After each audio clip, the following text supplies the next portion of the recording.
Okay, so Date Night and the Snogre were the first filler episodes of the Legacy season, and Hide and Seek proves that they weren't gonna be the last. Now I understand that mentally Tom was in a pretty rough place during Legacy, so I'm not gonna blindly hate on his work because it isn't Hammer and Fail or Movie Makers. I'm gonna try my best to give each episode a critical but fair and respectful analysis. Keyword being try. So what's the story here? Matt wants to play hide and seek. Yeah.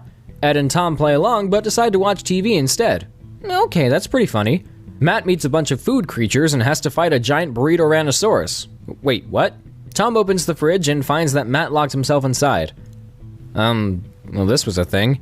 One thing I noticed about a couple Legacy episodes is that they'll have interesting setups, yet they don't seem to take complete advantage of those setups, and Hide and Seek is no exception. I don't know if it had something to do with pressure or time constraints on the Legacy team's part, but what you see is what you get. I'm not calling the story terrible or anything, but nothing extraordinary happens. Not even Matt's fight with the burrito-ranosaurus. It's cute, but we don't see much of it, and it ends really quickly. The stuff with the food creatures in general is at best harmless, even if Tom providing their voices is incredibly distracting. Maybe it would have been more interesting if the fridge was actually a Narnia-style gateway to this other world, and Ed and Tom happened to go inside to see that Matt was made king after killing the burrito-ranosaurus. Then another burrito-ranosaurus would come, and they would all have to kill it or something like that.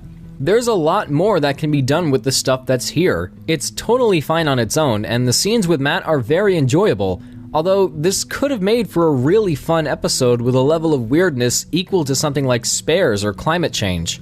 But instead, we get what's basically an excuse for Tom to tell us how much he doesn't like Doctor Who.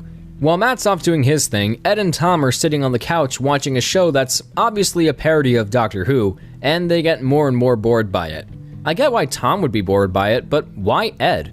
It doesn't make sense for him to not like it when Ed himself was a Doctor Who fan in real life. I don't have a problem with the characters being separated from their real-life counterparts, but if this is supposed to be for comedy, then having both Ed and Tom be bored by it isn't quite as funny. You could have Ed enjoy it and want to keep watching, but Tom might want to switch to something else, and you could have them fighting for a while and cause them to forget about Matt locking himself in the fridge. That would be funny, especially if Matt stays there long enough to grow a beard or something, putting more emphasis on how long he'd be there and how long Ed and Tom would be fighting for. Like with the Snogre, the only thing about Hide and Seek that I would consider to be great is the animation. It was done by Tobias Nitt, and it's the closest any Legacy episode got to replicating Ed's style without actually trying to replicate Ed's style. Outlines are smooth, movement is fluent, backgrounds are nice, and the subtle changes made to the character designs are quite clever. Matt's obsessed with his look, so it would make sense for him to do his hair up like that or keep the strings on his hoodie at an equal length. I like this, as I find it incorporates more of the characters' personalities into their looks. But with all due respect, apart from some of the scenes with Matt, the animation is really the only reason why I would want to go back to this one. Hide and Seek isn't a completely terrible episode, I just find it a little bland, even for a short. I didn't even mention the music, which Todd does a good job with, even though I swear he recycles some music from Spaceface and the Snogre.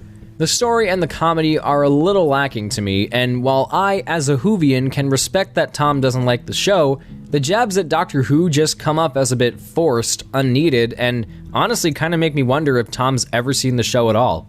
So, as a whole, Hide and Seek is okay. It probably could have been done a little better, but I think it's decent enough to satisfy your Eddsworld cravings.